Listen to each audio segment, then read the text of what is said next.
In this report, I discuss saving your Philippines retirement from natural disasters. The Philippines are the natural disaster capital of the world. There are 4 kinds of natural disasters that could ruin your early retirement in the Philippines. But don't worry, I'm going to discuss ways to help you through all 4 of them. More typhoons hit the Philippines than any other country in the world. About 70% of typhoons strike between July and October. Of the average 20 cyclones or typhoons that occur each year in the world, about 9 of them are in the Philippines. And 5 of those 9 that touch the Philippines are destructive. The Philippines is also one of many countries on the Ring of Fire. The Ring of Fire is where 75% of the world's volcanoes are located and where 90% of the world's earthquakes occur. Seismic activity is caused by tectonic plates that are grinding against each other under great pressure around the Ring of Fire. This grinding causes earthquakes. Additionally, as one of the tectonic plates rides over the top of another, the lower plate is melted into a liquid rock called magma. The magma released up through the cracks in the tectonic plates is a source of volcanic activity. Additionally, the strongest earthquakes around the Ring of Fire are known to cause tsunamis. Thus, the Philippines are directly in the path of significant potential danger from volcanoes, typhoons, earthquakes, and tsunamis. Additionally, those 4 kinds of natural disasters also cause landslides, storm surges, and flooding. Saving your Philippines retirement from natural disasters. So the question becomes, how significant and periodic are these risks to various parts of the Philippines? What can you do to prepare for such events? What steps can you take to save your life, to save your assets and possessions, and to save your retirement plans from natural disaster? In this report, I'll discuss my tricks and tips to survive each natural disaster separately. Okay, how to survive typhoons in the Philippines. The first trick is not live in part of the Philippines where the typhoons strike hardest or most often. Luckily, there's a map of where typhoons have struck the Philippines over the last 61 years, and you should live in another part of the Philippines. Here's a map from Wikipedia showing the path of typhoons over the last 61 years. Here I've also blown up the typhoon heat map and placed it in a photo next to a Google map of the Philippines, so you can see which part of the Philippines the typhoons hit most. There are always exceptions to any rules when it comes to weather, and especially typhoons, but the heat map colors generally show burnt orange is where the typhoons are most dangerous, with the highest winds, more rain, and higher storm surges. But typhoons are also known to lose some intensity as they travel over the top of landmass for an extended period. You will see in this above heat map as the colors turn from burnt orange to yellows. As the colors turn to aqua and even some blues, this means the storms are not as severe or damaging. On the following Google map, I have drawn some lines that are not absolute, but they represent my interpretation of weather trends over the last 61 years with respect to typhoons.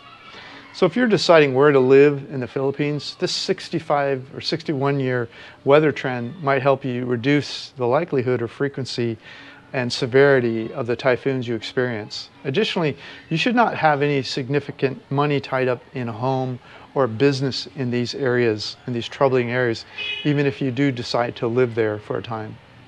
But no matter where you are in the Philippines, you need to take typhoons seriously. Once you've decided where to live in the Philippines, here are some of the things you should consider when picking where to live in that area. Elevation. Know the elevation of where you're living. This will help you understand whether the predicted tidal flooding or storm surge from a typhoon will be a factor where you live. Floodplains.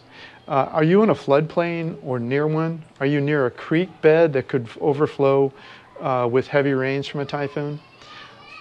Flooding and landslides. The Philippines are made up of 7,000 islands that rose from the seafloor as volcanoes. These islands consist mostly of dormant volcanoes that are near the center of each island, but there's also many active volcanoes. Typhoons dump an enormous amount of rain. That rain comes running down the sides of these mountains and rivers and streams and overflow during a typhoon. It's not unusual for all the water flowing down the mountain to pick up significant debris, and some even result in landslides. When sloped land is leveled or graded for roads or buildings, landslides are more common. Landslides can be significant cause of death from typhoons. Even if you are at a safe elevation, consider whether your dwelling is in an area downhill from leveled or graded areas that could end up in landslides. Once you have picked where to live, here are some of the things you need to think about before the typhoon season starts. Pay attention to weather. What storms are forming? What is their intensity and direction? Consider buying a weather radio that will still operate if there's a power or outage. Food and water. Have food and water and an emergency first aid kit nearby. Many stores go empty in the lead up to a major storm. So get some non-perishable food and emergency water stored away. Consider having a few weeks worth of rice stored along with the water to cook it and drink, of course. Know your barangay shelter. In the Philippines, a barangay is a neighborhood or area under management of a local government unit. Ask your landlord or neighbors if there's a typhoon shelter for your barangay, or just Google barangay with your neighborhood name. Stop by your barangay office and ask about the typhoon shelter. Higher ground and evacuation routes. Think about higher ground you could go to in the event of flooding, storm surges, or landslides. Is there a recommended evacuation route in your barangay? Secure your home. I often suggest renting in retirement to avoid these kinds of expenses, but if you own your home, make plans to secure it for typhoons.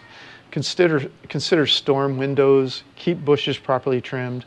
Are the trees around your property healthy, or are they likely to blow over and ruin your house? What else will you need to do to your home to protect it during a typhoon? Okay, what to do when there's a typhoon warning for your area? Monitor the news and the weather radio. Secure storm windows and bring personal property inside. Turn off gas and propane. Turn off an electrical main breaker when directed to do so on the weather radio. Avoid using phones except for in emergencies. Fill the bathtub and all other containers full of water. When should you evacuate? When directed to do so by the authorities, monitor the news, your weather radio, and your smartphone. Many warnings come over smartphones now to all people in a certain area. If you live in a high-rise building, winds are stronger at the higher levels. If you live in a poorly constructed or lightweight dwelling, you should evacuate. If you live on a river, the coast floodplain, or landslide area, you should evacuate. If you are unable to evacuate, stay away from windows and keep curtains closed. Keep all the doors closed and exterior doors locked. Brace any vulnerable doors or windows if possible. Stay in the smallest room with the least or no windows on the ground floor if possible. If no smaller or windowless room, lay flat under a sturdy table. Okay, and do not ride elevators. Okay, how to survive an earthquake. I'm from California. I grew up with earthquakes, so they're not as scary to me as other natural disasters. The devil you know is never as scary as the devil you don't know. Click the link in the notes below this video for Google Map links, reports, and other information. There you will also see our Retire Cheap in Paradise catalog, how we pay for our travels, and my free ebook, How I Fired My Boss and Traveled the World for 14 plus years. In California, we don't pay much attention to earthquakes unless they kill a large number of people. In the Philippines, smaller quakes end up hurting more people and structures because the government has not been as aggressive at retrofitting older buildings for earthquakes. Over the last 120 years, here's a map is where some of the most devastating earthquakes have occurred. There's major quakes near the Manila Trench, the Philippines Trench, and the Cotabato Trench as shown in the map.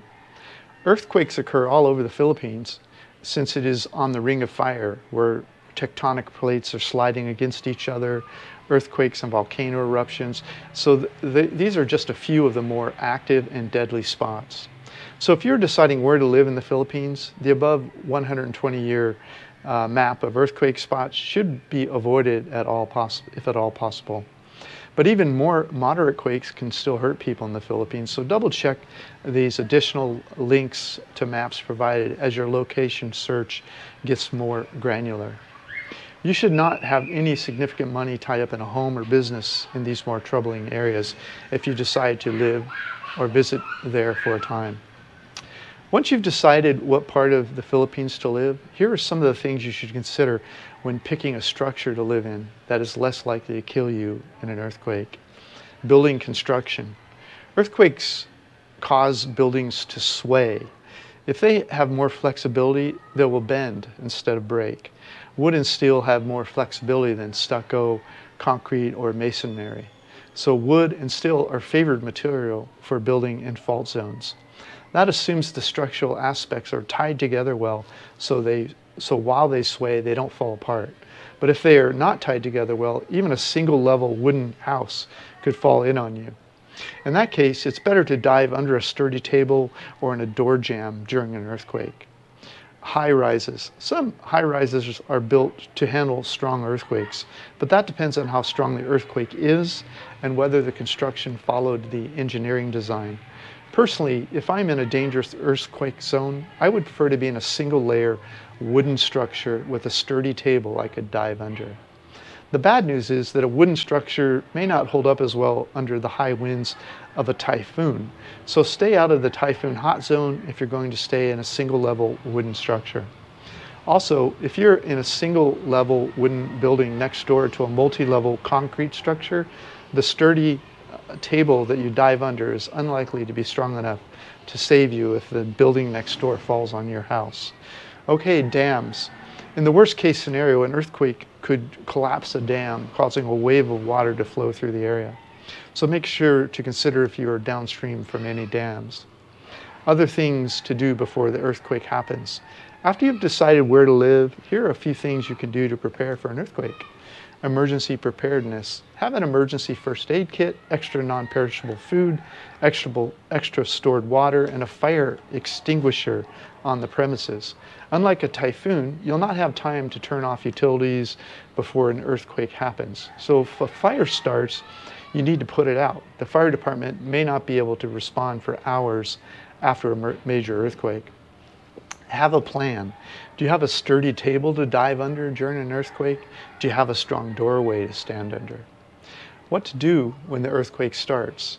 When you first feel the earthquake start to shake your home, dive under your designated sturdy table or your sturdy doorway. As soon as the quake stops, move out of the structure into an area where no tall buildings or falling debris is likely to fall on you. If you're anywhere near the ocean, move uphill through the designated tsunami route. Strong earthquakes are often followed by tsunamis. Okay, how to survive a tsunami.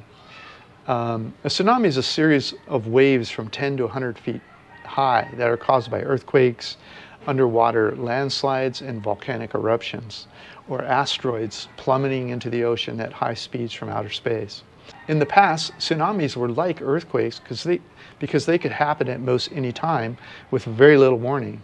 But the Philippines have started an early warning system for certain densely populated areas such as Metro Manila, Subic Bay, Lingayen Gulf, Batangas Bay, Manila Bay, Albay Gulf, Bislig Bay, Sarangani Bay, and along with various coastal zones in western Visayas. In such areas where sensors have been installed on land and at sea, signals are automatically sent to warning sirens to populations living in the affected coastal areas, giving people time to flee their homes to higher ground. This system can also be used to warn about approaching typhoons, flash floods, and landslides. And not just sirens, but often will be relayed to your cell phones if you live in the area. What to do in a tsunami. As soon as you hear of an early warning tsunami siren, head to higher ground immediately. You do not have time to do anything but save yourself and your loved ones. Head immediately to higher ground. If a tsunami is caused by earthquake, first survive the earthquake as discussed above, then get to higher ground as quickly as possible. If there is a designated tsunami shelter in the area, head to that shelter. If there are signs pointing to where to go in the event of a tsunami, follow those signs. Stay on higher ground until officials say it's okay to go back to lower ground. Tsunamis often have second and third waves. If you're stuck in the water in a tsunami, grab onto something large that is floating, such as a raft, tree trunk, or a floating door. Most injuries during a tsunami occur when things in the water cut you. So get to the top of something floating if it's not rolling over in the water.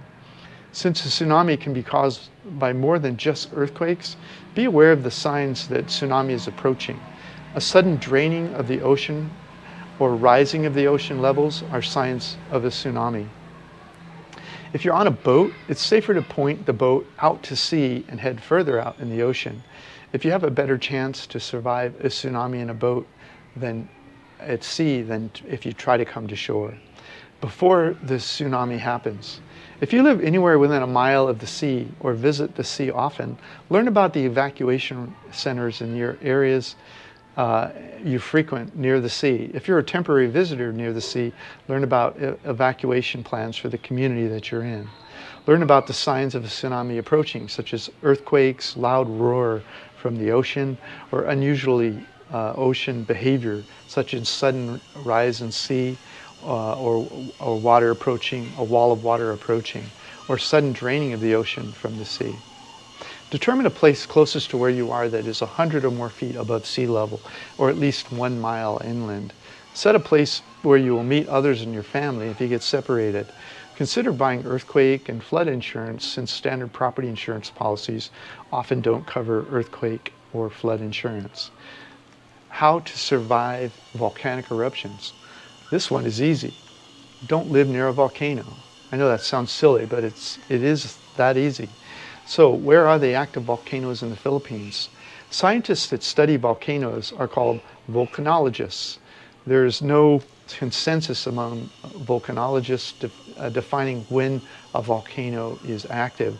Most consider a volcano active if it's erupted in the last 10,000 years. Personally, if a volcano hasn't erupted in 9,000 years, I'd feel pretty safe being near it for the remainder of my life, but you'll have to make your own decision about that.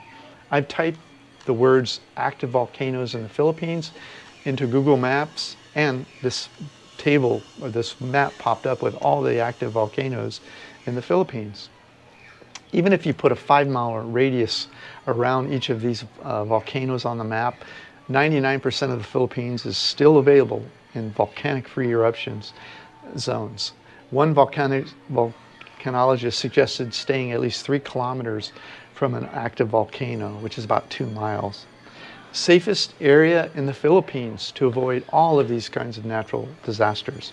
Now, before I show you a map of the safest area to live in the Philippines to reduce the chances of dying from typhoons, earthquakes, tsunamis, and volcanoes, don't assume I think you need to only live in the area on the map.